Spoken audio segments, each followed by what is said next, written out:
Salam, selamat berjumpa kembali di channel TBKK Japiter Tinambunan. Dan saya mengucapkan terima kasih kepada teman-teman yang sudah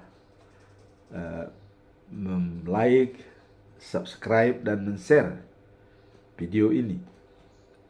Terutama teman-teman yang mengucapkan thanks atau terima kasih yang ada di YouTube, dan juga ada sebagian telah memberikan donasi, mungkin bermurah hati. Nah, itu kita mengucapkan terima kasih. Semoga channel ini tetap berkembang baik dan bisa tetap eksis dalam membahas dan mempelajari ayat harian daripada Almanak HKBP dari 3 bacaan, yaitu ayat hari ini, bacaan pagi, dan bacaan malam. Ini dalam rangka transformasi spiritual HKBP untuk menuju pada kehadiran jemaat HKBP ke gereja dari 30% bisa mencapai sampai 75%. Ini adalah tantangan bagi kita. Dan caranya adalah membuat transformasi spiritual melalui Alkitab atau dengan dicatat dalam Almanak HKBP selama 1 tahun. Semoga bermanfaat. Nah, firman Tuhan pada pagi hari ini di hari yang ke-32 yaitu diambil dari kitab Mazmur pasal 84 ayat yang ke-5 dengan perikop rindu kepada rumah Allah. Sebagai nats, saya tetap menyampaikan dalam 3 versi bahasa. Bahasa Indonesia yang lazim kita baca, dan bahasa Indonesia sehari-hari, dan bahasa Batak Toba Siganupari. Demikian bunyinya. Berbahagialah orang-orang yang diam di rumahmu, yang terus-menerus memuji-muji engkau. Selah. Bahasa Indonesia sehari-hari demikian. Berbahagialah orang yang mendapat kekuatan daripadamu dan yang berhasrat mengandalkan ziarah ke gunung Sion.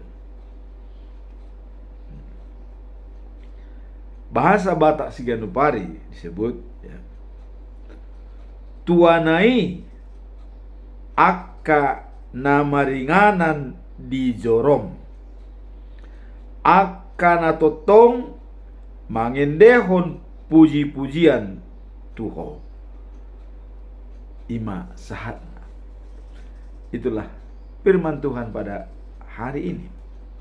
Nah, kemudian dalam bacaan pagi diambil dari kitab Yosua pasal 22 ayat 1 sampai dengan yang ke-8. Suku-suku di wilayah timur disuruh kembali ke wilayahnya. Kalau kita lihat, merupakan cuplikan atau ringkasan dari perikop ini, bahwa suku-suku yang dikatakan suku Ruben, Gad, dan sebagian Manase dari wilayah timur, pada waktu itu mereka ikut mengantarkan suku-suku lain untuk merebut kota-kota di wilayah barat, dan mereka sudah tinggal di wilayah timur sesuai dengan pembagian tanah yang diberikan oleh Musa. Dan keluarga mereka tinggal, yang perempuan tinggal di wilayah timur, dan mereka ikut berperang membantu temannya di wilayah barat. Nah, kemudian setelah mereka berhasil merebut tanah di wilayah barat dan dibagi kepada 7 suku-suku yang ada, mereka diperbolehkan kembali ke wilayah timur. Jadi mereka meninggalkan kotanya untuk berperang membantu saudara-saudaranya. Dan setelah itu baru Joshua ya memberikan kesempatan kepada mereka untuk kembali ke tanahnya. Dan ada pesan daripada Joshua kepada mereka. Dikatakan begini: jagalah agar kalian tetap mentaati hukum yang diperintahkan Musa kepadamu, yaitu kasihanilah Tuhan Allahmu, ikutilah kemauannya, taatilah perintah-perintahnya, setialah kepadanya dengan sepenuh hati dan sepenuh jiwamu. Itulah pesan daripada Joshua untuk memberangkatkan suku-suku yang sudah membantu teman-temannya di wilayah barat. Dan kemudian Joshua memberikan restunya dan melepaskan mereka kembali ke wilayahnya. Apa yang mau kita lihat dari perikop ini? Disinilah terjadi solidaritas yang tinggi, setia kawan. Coba. Jadi ini adalah antara seberang menyeberang sungai Jordan, sebelah timur dan sebelah barat menyeberangi sungai Jordan. Setelah mereka berhasil merebut tanah di wilayah barat, mereka kembali untuk bergabung dengan keluarganya di wilayah timur. Dan pesan dari Yosua tetap taat dan setia kepada Tuhan. Inilah kehebatan daripada bangsa Israel. Ya. Mereka tetap bersatu dimanapun mereka berada di belahan dunia ini. Tidak pernah mereka menghilangkan rasa persatuan dan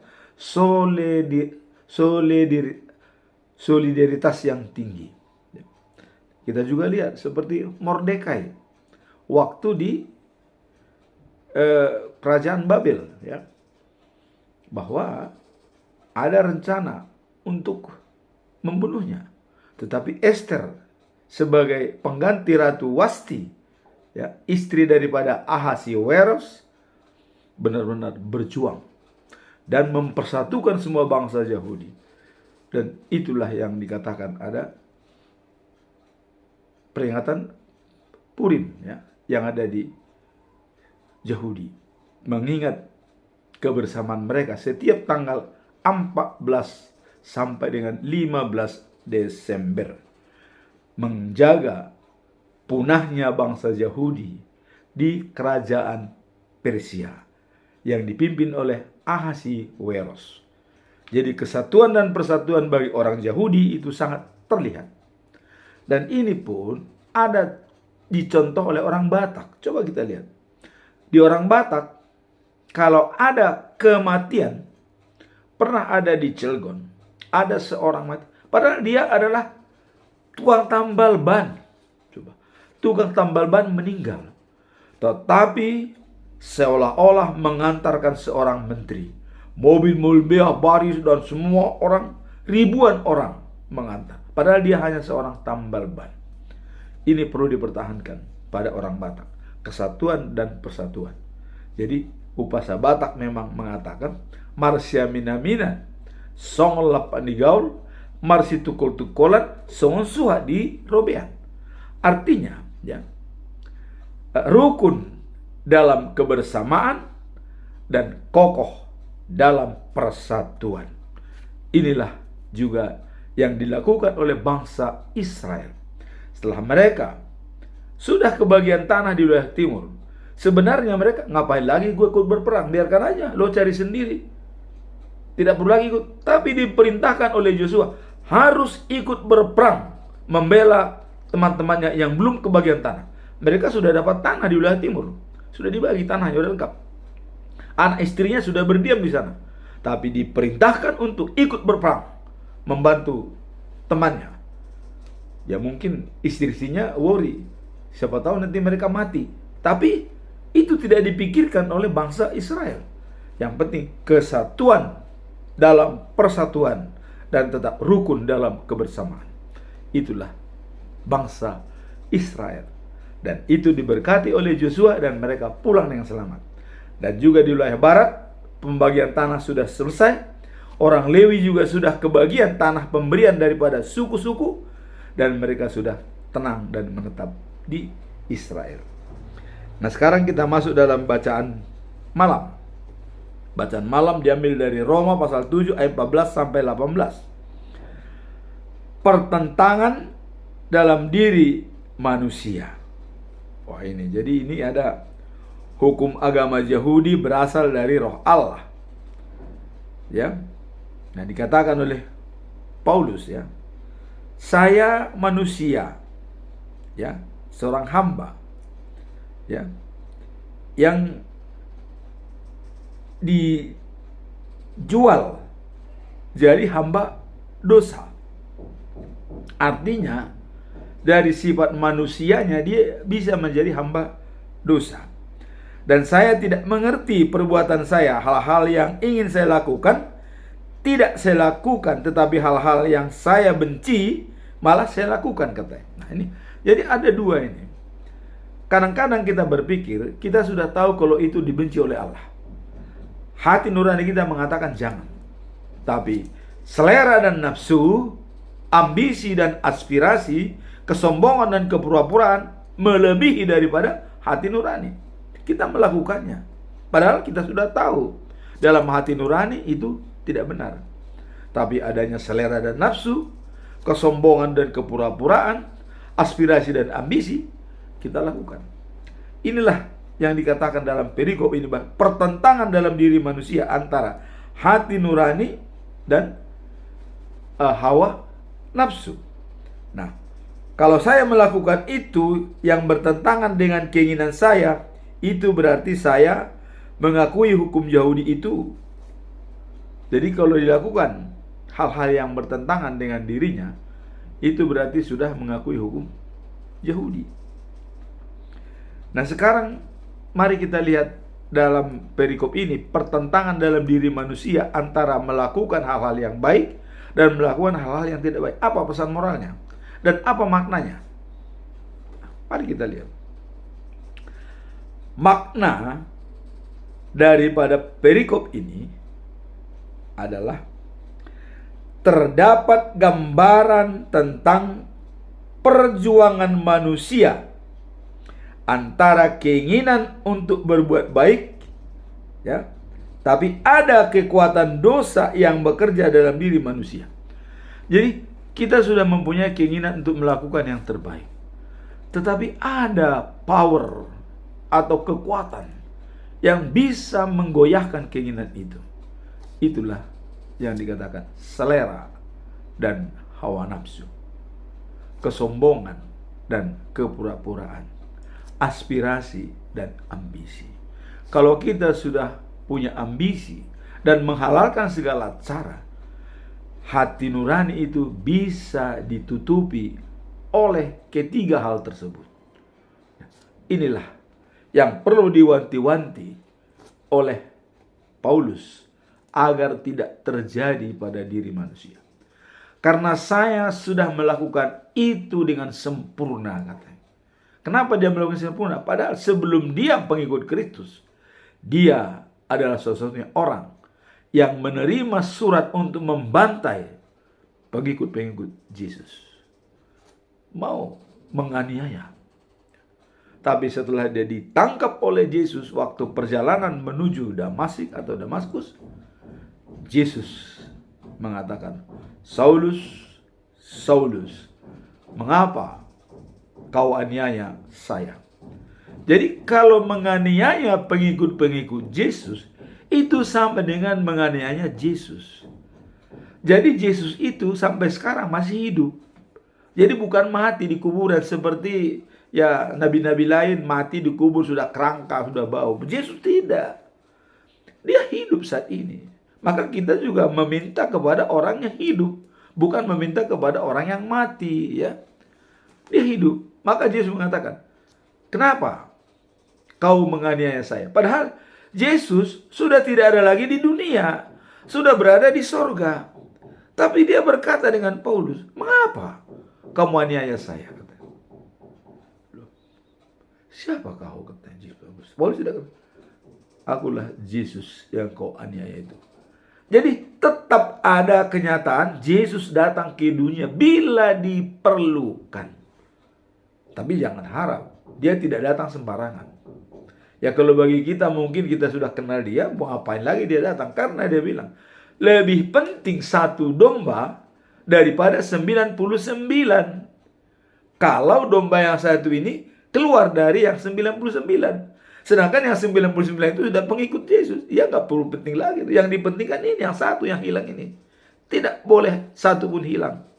Nah, itulah dalam perikop ini bahwa apa makna perikop ini itu. Terdapat gambaran tentang perjuangan manusia.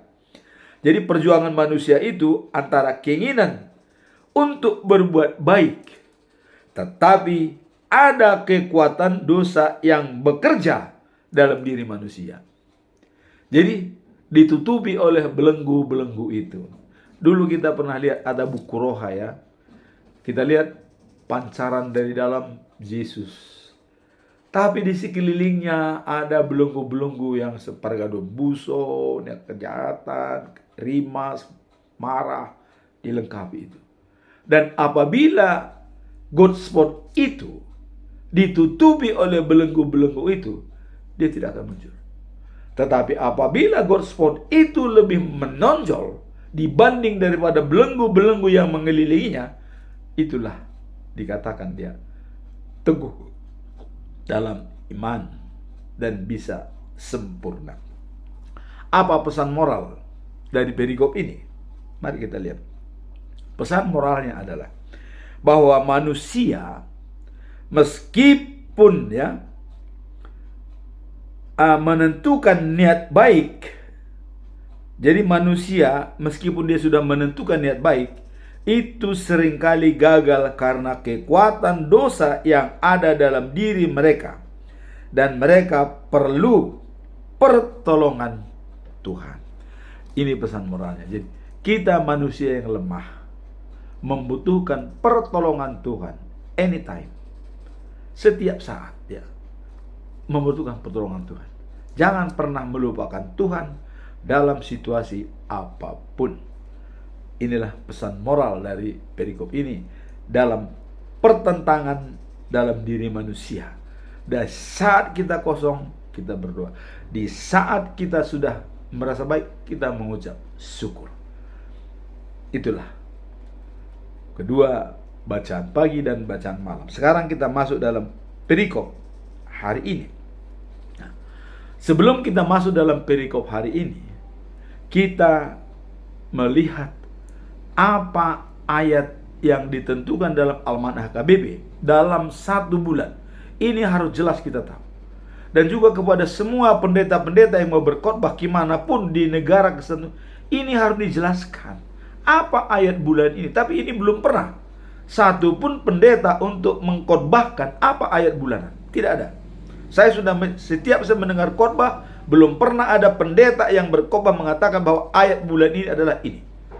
Dan itu harus diminta setiap minggu kepada jemaat. Apa ayat bulan ini? Kalau mau transformasi spiritual, meningkatkan iman kita, dan supaya jemaat rajin datang ke gereja, tolong para pendeta yang berkhotbah tanyakan apa ayat bulan ini. Kemudian tanyakan apa CD mereka. Kemudian tanyakan apa ayat perkawinan mereka. Itu harus jelas. Karena itulah yang dipatrikan oleh Tuhan kepada kita. Ayat bulanan ini dimateraikan pada kita. Harus kita hafal. Bagaimana kita bisa belajar firman Tuhan kalau kita tidak tahu ayat 1 bulan? Ini harus dilakukan berulang-ulang oleh pendeta berkhotbah di gereja atau dimanapun. Setiap ada pertemuan untuk memberikan khotbah, saya anjurkan dan kepada Opueporus perintahkan kepada semua pendeta supaya menyampaikan ayat bulanan. Ini sangat krusial untuk membangun iman daripada semua jemaat. Kalau mau terjadi transformasi spiritual iman HKBP pada saat ini. Ini harus jelas. Dan bila perlu waktu khotbah di gereja ditanyakan, apa ayat bulan hari ini? Siapa yang tahu?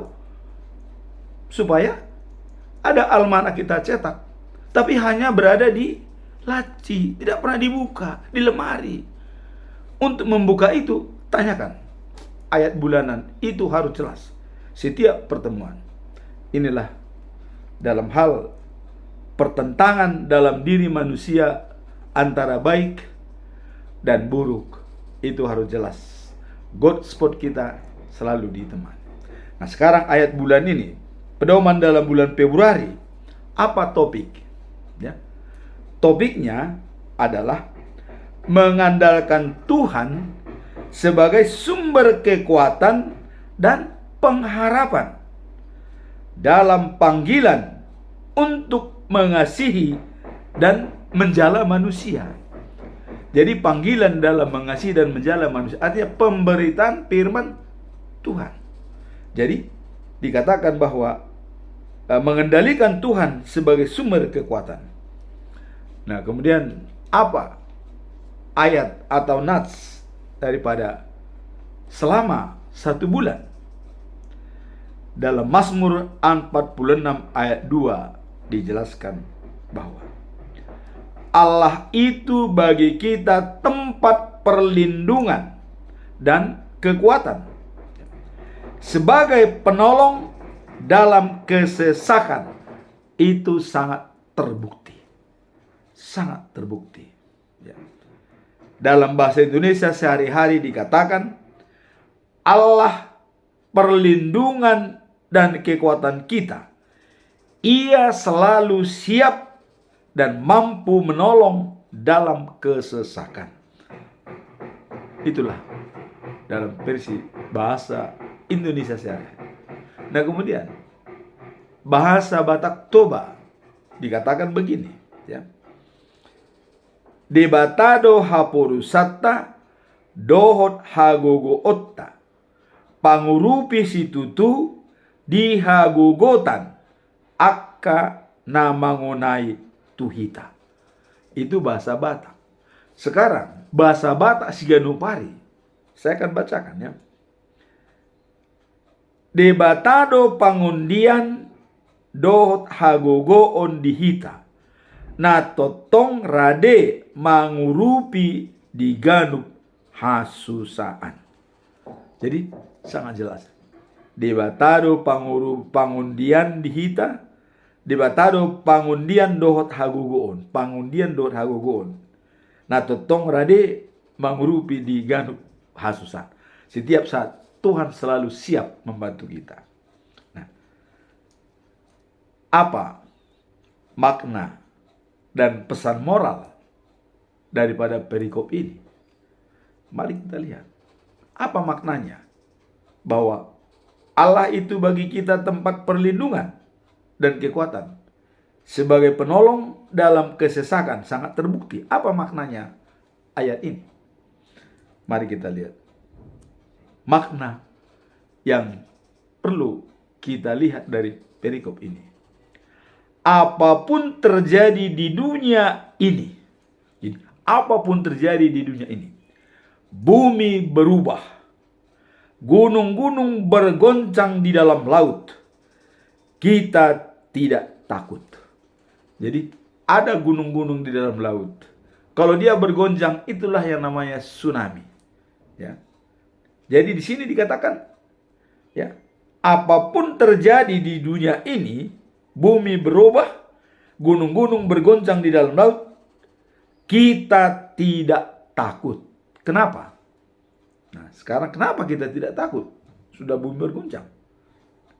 Karena adanya perlindungan dan keamanan yang kita miliki dari Tuhan.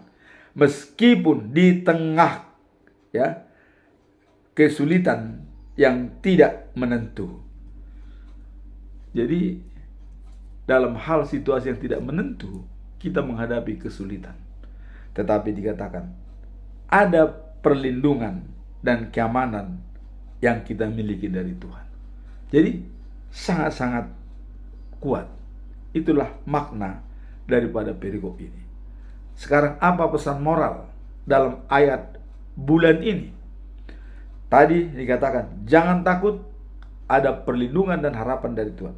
Pesan moralnya adalah pentingnya memiliki iman yang teguh kepada Tuhan dalam situasi yang tidak menentu dan menghadapi tantangan yang sangat besar dalam hidup kita. Jadi tantangan yang besar, situasi yang tidak menentu. Dikatakan penting memiliki iman yang kuat. Jadi hanya iman yang bisa membantu kita dalam situasi yang sulit. Seperti tadi, dalam menghadapi tantangan, adanya dua hal dalam diri manusia: dosa atau kebaikan. Niat baik tapi dibelenggu oleh lingkungan. Maka di sini dikatakan pentingnya memiliki iman yang teguh kepada Tuhan dan menjalankan karakter Tuhan dalam situasi yang tidak menentu dan menghadapi tantangan yang besar dalam hidup kita. Jadi memiliki iman yang kuat, dan juga kita harus memiliki karakter Tuhan. Apa karakter Tuhan? Berulang-ulang saya katakan, karakter Tuhan adalah kasih. Itulah karakter Dia. Karena dalam 1 Yohanes pasal 4 ayat 8 dikatakan, ya, Allah itu kasih. Barang siapa tidak memiliki kasih, tidak mengenal Allah. Jadi jangan coba-coba saya mengenal Allah tapi tidak memiliki kasih. No. Atau ya, saya mengenal Allah tapi kita membenci orang. Benci sama dengan tidak mengenal Allah. Karena karakter Tuhan adalah kasih. Jadi di luar daripada itu, ya, apapun yang kau perbuat, kalau kau tidak memiliki kasih, kamu tidak mengenal Allah. Walaupun kau berbuat, ya, memberikan sumbangan, memberikan segala macam, tapi tidak memiliki kasih. Sumbangan itu hanya karena supaya dilihat orang, atau ria, atau mencoba menilai kekuatan. Oh, si A menyumbang begini, oh saya bisa lebih besar. Bukan karena kasih. Ya, coba lihat Yesus waktu di depan bait suci, dikatakan ada di sana orang yang memberikan juta rupiah, tapi ada memberikan 1 rimis. Dia mengatakan, lihat, persembahan orang itu, yang 1 rimis itulah yang benar, yang banyak itu tidak benar. Lah kenapa? Karena yang banyak itu kelebihan yang diberikan, tapi yang 1 rimis itu karena itulah satu-satunya milik dia. Dia tidak bisa lagi makan kalau itu tidak diberikan. Jadi itu diberikan, dia sudah habis. Tapi yang kaya itu diberikan hanya sisa-sisa tukaran uangnya, atau sisa-sisa main judi. Banyak itu dibawa ke persembahan. Itulah Yesus mengatakan ini lebih baik daripada orang itu. Nah, jadi sekarang pesan moralnya tadi, pentingnya memiliki iman yang teguh kepada Tuhan dan menjalankan karakter Tuhan. Karakter Tuhan adalah kasih. Selalu saya katakan. Nah, inilah pedoman kita selama bulan Februari yang akan tetap kita ulang-ulang setiap hari. Makna dan pesan moralnya harus selalu kita ulang. Dan inilah tugas daripada hamba-hamba Tuhan untuk berkhotbah dimanapun, memberikan khotbah. Apakah di PA INA, di PA pemuda, remaja, selalu dikumandangkan ini. Itulah menjadi transformasi spiritual dalam iman Kristen daripada HKBP, Huria Kristen Batak Protestan. Kita mohon kepada Pueporus supaya care dengan masalah ini. Nah, sekarang kita masuk dalam perikop hari ini, ya, yaitu diambil dari Mazmur pasal 84 ayat 5. Rindu kepada rumah Allah. Apa makna daripada perikop ini? Nah, kalau kita lihat di sini, berbahagialah orang-orang yang diam di rumahmu, yang terus-menerus, ya, mengunjungi, yang terus-terus memujimu. Selah. Nah, kemudian berbahagialah orang yang mendapat kekuatan daripadamu dan yang berhasrat mengadakan ziarah ke Gunung Sion. Ini bahasa Indonesia sehari-hari, kabar baik. Ziarah ke Gunung Sion. Nah, mungkin apakah ziarah ke Gunung Sion yang sekarang? Allah mengatakan, dari keturunanmu lah, dikatakan kepada Daud, menjadi raja segala raja, dan pemerintahannya adalah di kota Sion selama-lamanya. Kapan itu terjadi? Inilah yang menjadi yang kita tunggu-tunggu, kedatangannya kedua kali. Kedatangannya ke dunia ini sudah nyata memperbaiki manusia. Tapi kedatangannya kedua kali di Gunung Sion nantinya, inilah Yerusalem yang baru. Baca dalam Wahyu pasal 21 ayat 9. Itu jelas. Bumi lama akan hilang. Langit lama akan hanyut. Terjadilah bumi baru dan langit baru, the new of Jerusalem. Dan di sini Tuhan Allah memimpin semua manusia yang ada di dunia, baik penghuni sorga, baik penghuni bumi, menjadi satu. Dan itulah pemimpin di sana adalah Yesus sebagai raja dari segala raja. Pusat pemerintahnya di kota Sion. Apakah ini sudah terjadi? Belum. Tapi sudah dinubuatkan? Sudah. Sudah dinubuatkan dalam Mazmur pasal 18 ayat 5 ya. Bahasa Indonesia secara dikatakan, berbahagialah orang yang mendapat kekuatan daripadamu dan yang berhasrat mengadakan ziarah ke Gunung Sion. Jadi kita ini semua harus berhasrat menjadi penghuni Gunung Sion, kota Sion, Yerusalem yang baru. Mungkin belum ada yang tahu bagaimana Yerusalem yang baru. Yerusalem yang baru luasnya 2.400 km, lebar, tinggi, panjang. Dan jalan rayanya emas murni. Di tengah kota ada mengalir sungai dari tahta kerajaannya itu. Dan sungai itu ya, ada pohon yang rindang yang tumbuh di pinggir sungai dan berbuah setiap bulan. Itu gratis kepada kita. Dan ada undangan perjamuan pesta dari Allah. Apa itu perjamuan pesta? Allah menyiapkan daging-daging yang gemuk dan anggur yang berkualitas. Inilah katanya, kita harus rindu ziarah ke sana. Artinya kita rindu ke kota Sion. Tapi apakah itu sudah? Belum. Tunggu tanggal mainnya. Ada waktunya. Apakah pada saat kita masih hidup itu terjadi? Itu adalah prerogatif daripada Allah. Tapi ingat, ya, kalau itu datangnya hari ke-7, bagi Allah tahun 7.000. Kalau itu hari ke-3, itu tahun 3.000. Karena satu hari bagi Tuhan 1.000 hari, 1.000 tahun bagi manusia. Jadi satu hari bagi Tuhan, 1.000 tahun bagi manusia. Jadi sekarang ini baru tahun 2025 ya. Berarti baru hari kedua lebih 25 tahun. Itulah. Jadi rindu kepada rumah Allah. Itulah rumah Allah yang sebenarnya. Dan di sana tidak ada lagi baik suci, gereja segala macam atau rumah. Tidak ada. Hanya Allah sendiri yang memimpin di sana. Dan di sana hanya ada satu pemimpin dari semua dunia ini. Baik dari Arab, dari Amerika, dari mana pun seluruh dunia berada di sana.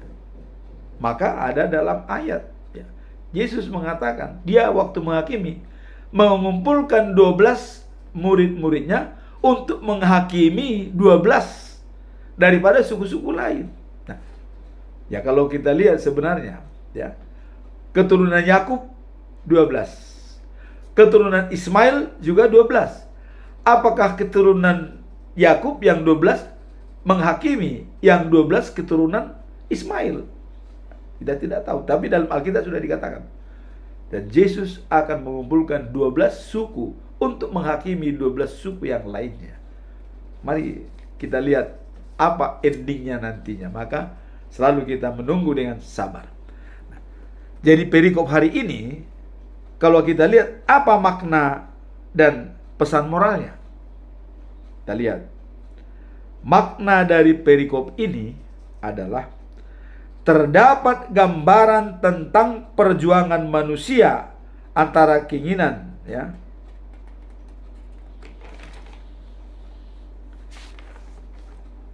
dan berbuat baik, tapi ada kekuatan dosa yang bekerja dalam diri manusia. Itu tadi dalam bacaan malam, ya. Nah, kemudian makna daripada perikop hari ini yaitu, ya, berbahagialah orang yang diam di rumah Tuhan terus menerus. Apa makna dari perikop ini? Dikatakan bahwa mengandalkan Tuhan, ya, kebahagiaan dan sukacita seperti datang ketika kita berpegang pada iman percaya, terutama dalam perjalanan hidup. Jadi dalam perjalanan hidup, ya, kebahagiaan dan sukacita sejati datang ketika kita berpegang pada iman percaya. Jadi kebahagiaan, ya, dan sukacita sejati itu datang ketika kita berpegang pada iman percaya, terutama dalam pengalaman hidup. Jadi kalau kita sudah percaya, maka kebahagiaan dan sukacita sejati akan kita miliki. Ini sesuai dengan apa yang dikatakan oleh Yesus dalam Yohanes pasal 6 ayat 35. Akulah roti hidup. Ya. Datang kepadaku tidak akan kelaparan. Percaya kepadaku tidak akan kehausan. Kenapa Yesus mengatakan bahwa hal-hal yang kebutuhan primer dinyatakan antara hidup, ya, makan dan haus. Itulah kebutuhan jasmani yang sebenarnya dalam hidup kita. Makan dan minum. Tanpa makan dan minum kita tidak bisa hidup. Tapi Yesus mengatakan, akulah roti hidup. Datang kepadaku tidak akan kelaparan. Percaya kepadaku tidak akan kehausan. Artinya jasmani, rohani kita yang dipuaskan oleh Yesus untuk menjadi hidup kekal dan abadi. Itulah makna daripada perikop ini, berpegang pada iman percaya, terutama dalam perjalanan hidup. Jadi hidup kita akan dikendalikan oleh Yesus untuk membawa kita dalam kehidupan yang kekal. Jadi maknanya adalah mengandalkan Tuhan. Kemudian kebahagiaan dan sukacita sejati datang ketika kita berpegang pada iman percaya. Nah, sekarang apa pesan moral dari perikop ini? Pesan moralnya adalah mendorong kita untuk mencari dan menemukan sukacita dalam hubungan yang intim dengan Tuhan. Jadi kita untuk mencari dan menemukan sukacita dan hubungan yang intim dengan Tuhan, yang menjadi sumber kehidupan dan kedamaian kita di tengah-tengah yang berat situasi pada saat ini. Inilah pesan moral daripada perikop ini, untuk mencari dan menemukan sukacita itu hanya ada dalam hubungan yang intim dengan Tuhan, menjadi sumber kehidupan kita. Jadi sebagai sumber kehidupan kita, untuk mencari dan menemukan sukacita harus berhubungan intim dengan Tuhan. Tanpa terhubung dengan Tuhan, maka sukacita dan kebahagiaan itu jauh dari kita.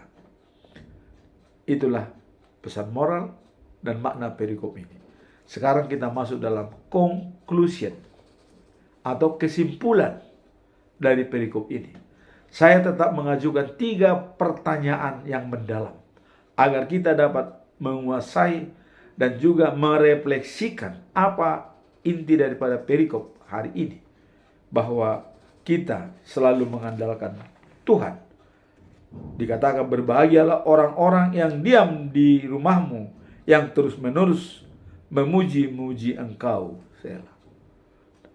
Dan kalau kita lihat pernyataan daripada Daud, apa pernyataan Daud? Daud mengatakan, ya, dalam Mazmur 23 ayat 6, kebajikan dan kemurahan adalah mengikuti aku seumur hidup. Seumur hidup mengikuti Daud kebajikan dan kemurahan. Dan dikatakan, aku tinggal di rumah Tuhan sepanjang masa. Rumah Tuhan itu apa? Dirinya lah rumah Tuhan. Daud menyatakan dirinya rumah Tuhan. Sepanjang masa dia berada di rumah Tuhan. Artinya sepanjang masa hidupnya selalu memuji dan memuliakan Tuhan. Itu maksudnya, ya, bahwa dia berada di rumah Tuhan. Nah, sekarang apa konklusi atau kesimpulan kalau kita rindu berdiam di rumah Tuhan?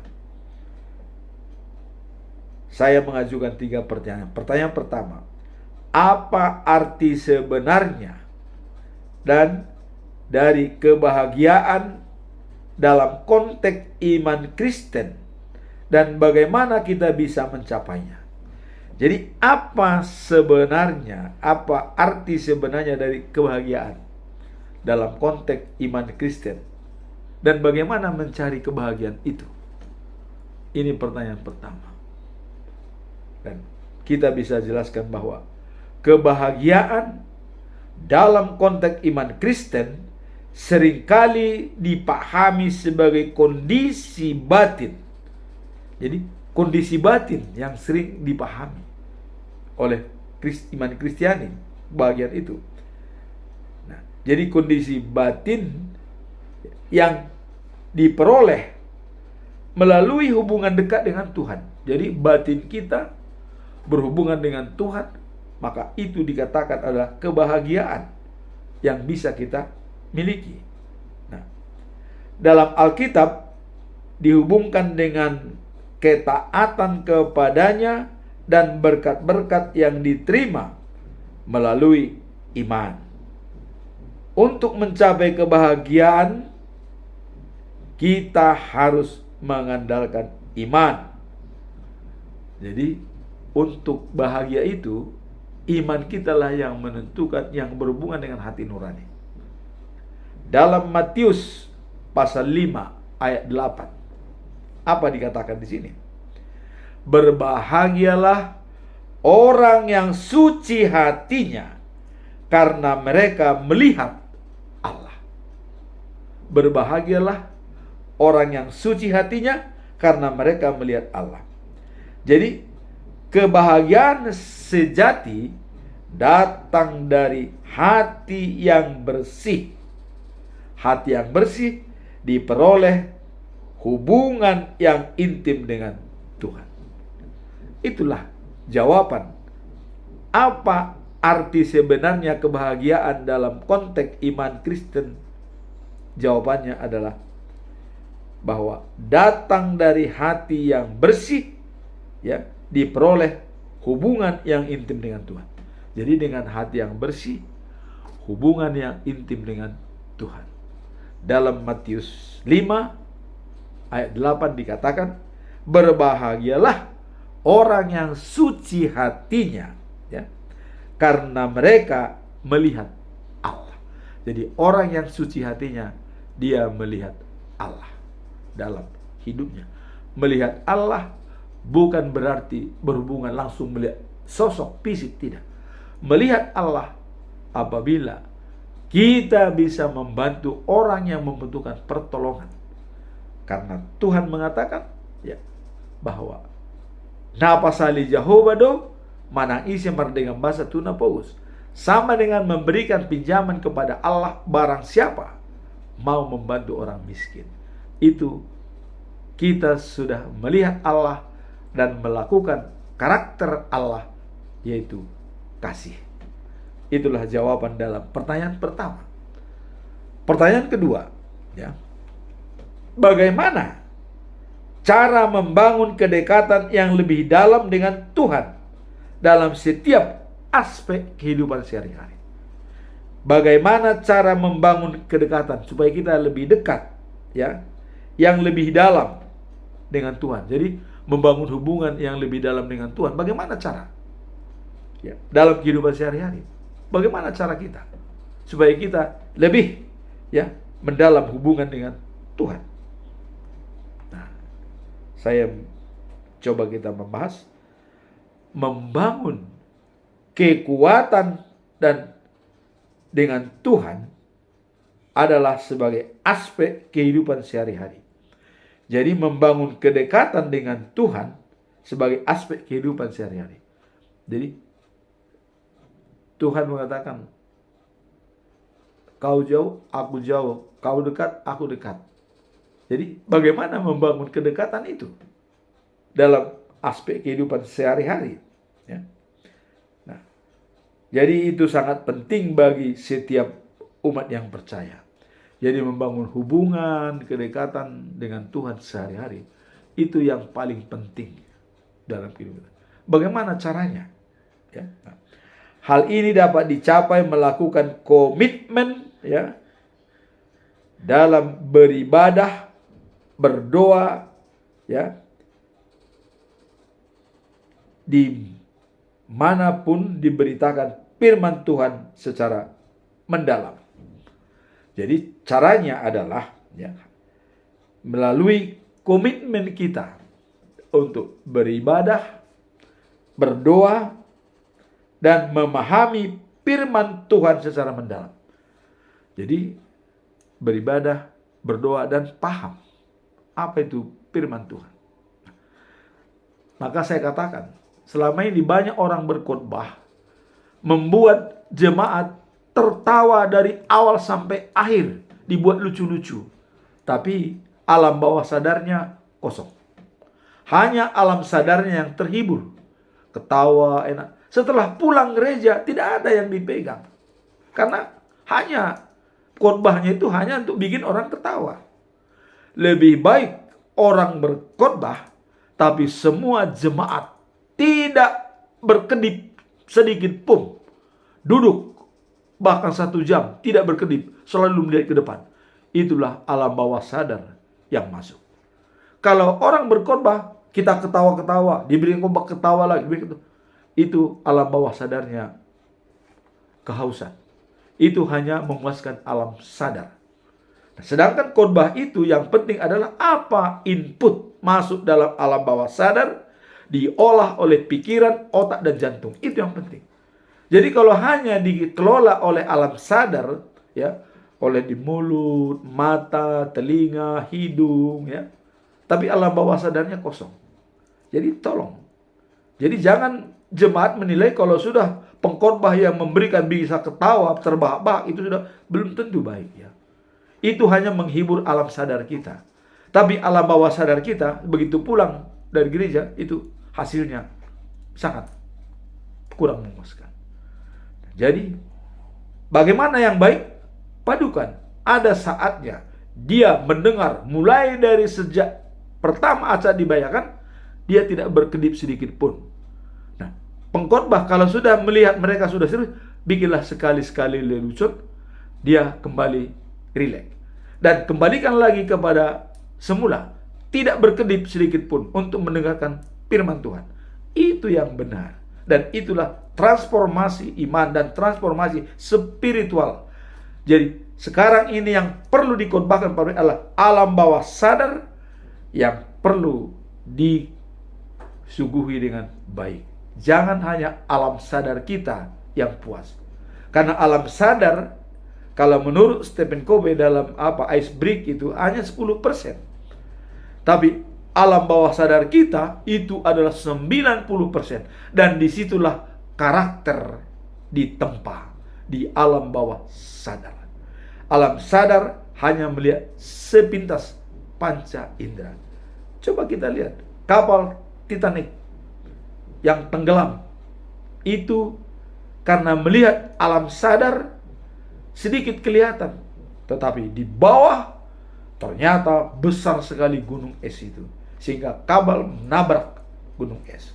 Dia memikirkan yang kelihatan, tapi dia cobalah sekarang ini adakan transformasi khotbah alam bawah sadar jemaat yang harus dibina dengan baik. Kalau alam bawah sadar itu cukuplah sekedar pembukaan saja, tapi intinya alam bawah sadar yang harus dipuaskan. Nah, sekarang tadi bagaimana cara membangun kedekatan yang lebih dengan Tuhan dalam setiap aspek kehidupan. Nah, hal ini dapat dicapai melalui komitmen beribadah, berdoa, dan memahami firman Tuhan. Nah, dalam Mazmur 119 ayat 105 dikatakan ya, firman-Mu adalah pelita bagi langkahku dan terang bagi jalanku. Jadi firman-Mu adalah pelita bagi langkahku dan terang bagi jalanku. Ayat ini mengingatkan kita akan pentingnya firman Tuhan dalam kehidupan sehari-hari.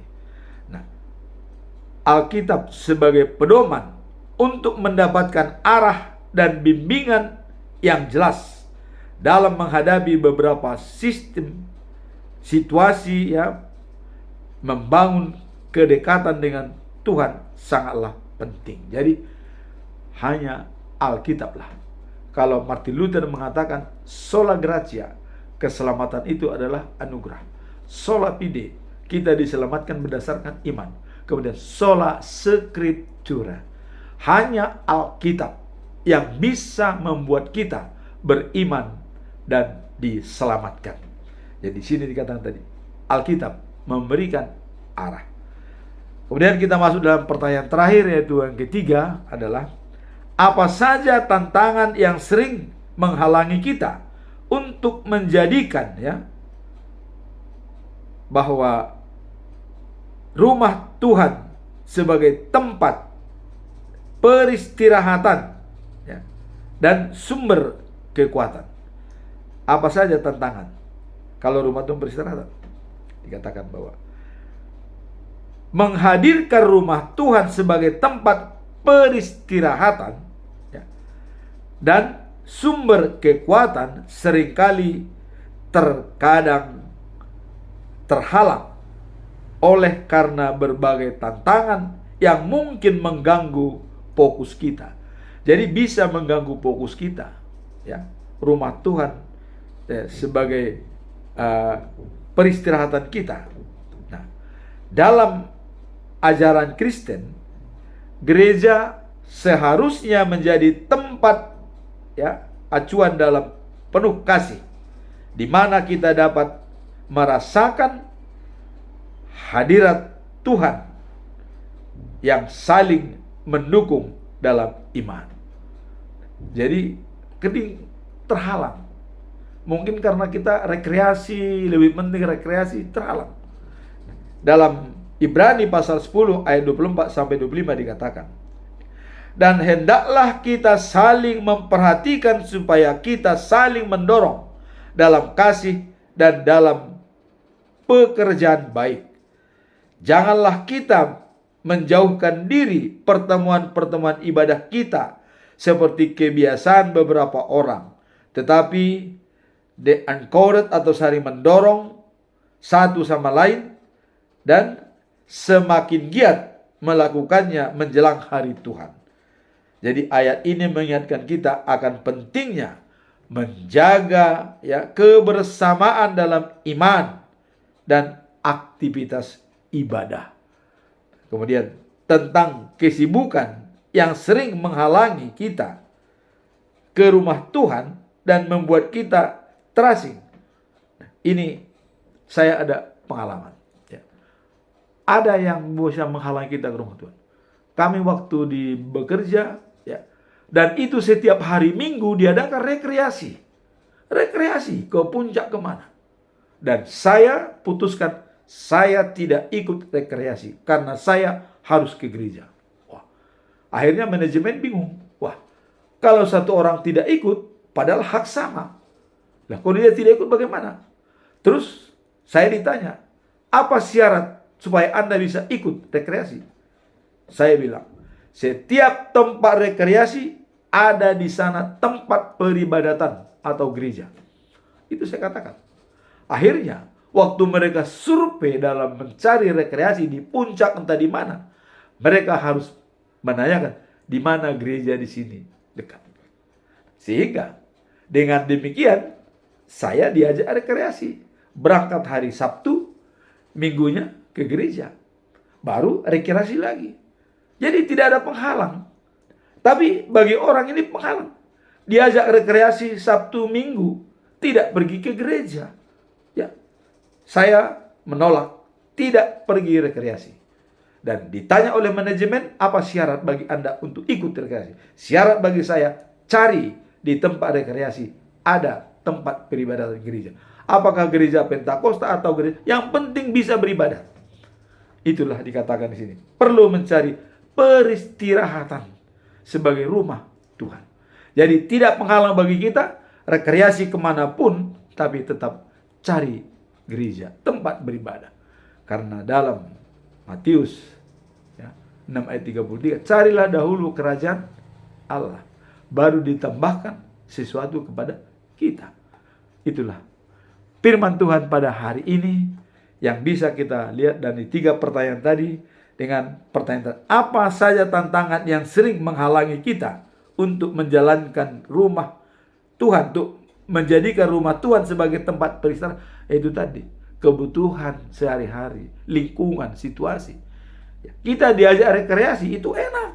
Siapa tidak enak? Atau rekreasi ke laut hari Minggu, enak.